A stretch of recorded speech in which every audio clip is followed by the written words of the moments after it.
इस वीडियो में हम एक इम्पॉर्टेंट टॉपिक को डिस्कस कर रहे हैं यूनिवर्सिटी के, जो कि अक्सर एग्जामिनेशन में पूछा जाता है और फिजिक्स के पॉइंट ऑफ व्यू से भी एक काफ़ी इम्पोर्टेंट टॉपिक है, Einstein's postulates of special theory of relativity.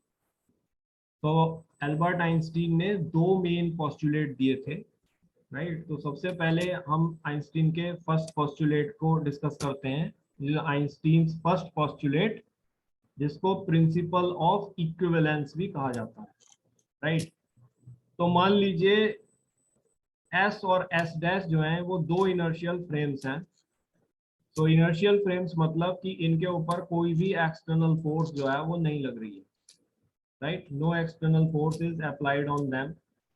तो एस जो है वो रेस्ट पर है और एस डैश जो है वो कांस्टेंट वेलोसिटी वी, जो कि वेरी हाई है comparable to velocity of light से, एक्स डायरेक्शन में मूव कर रहा है, राइट। तो सपोज मैं एक बॉडी इस स्टेशनरी फ्रेम एस में ले रहा हूं, जहां ओ और ओ डैश जो है वो दो ऑब्जर्वर्स हैं।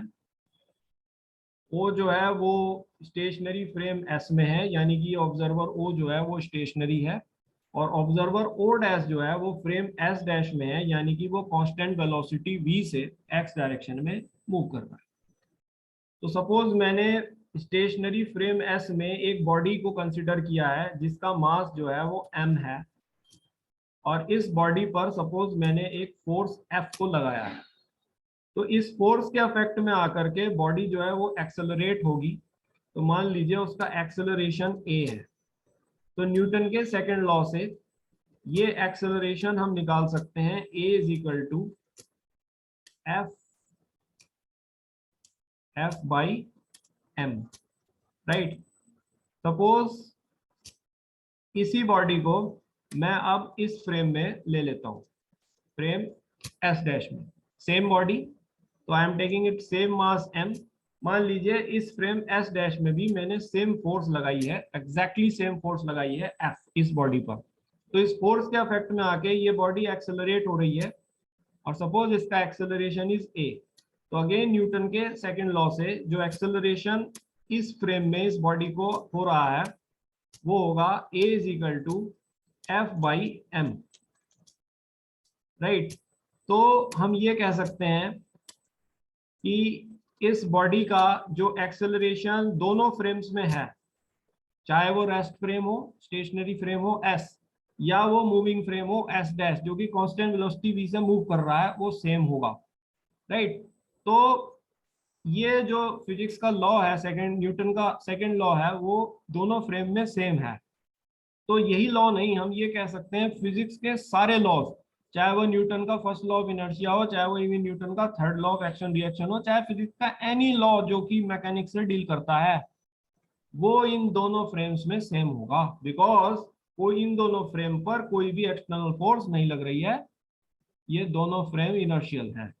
यही कारण है कि लॉज फिजिक्स के दोनों फ्रेम में सेम रहेंगे, वायलेट वैलिड नहीं करेंगे, वायलेट नहीं करेंगे, राइट। नाउ बात करते हैं आइंस्टीन का सेकंड पोस्टुलेट, जिसे कहते हैं principle of constancy of speed of light, right. तो सपोज एस और एस डैश जो है दो इनर्शियल फ्रेम्स हैं, सेम केस है। इनर्शियल फ्रेम्स मतलब इनके ऊपर कोई भी एक्सटर्नल फोर्स जो है वो नहीं लग रही है। तो एस जो है वो रेस्ट पर है, एक रेस्ट फ्रेम है, और एस डैश जो है वो कांस्टेंट वेलोसिटी वी, जो कि वेरी हाई है comparable to velocity of light से, एक्स डायरेक्शन में मूव कर रहा है, राइट।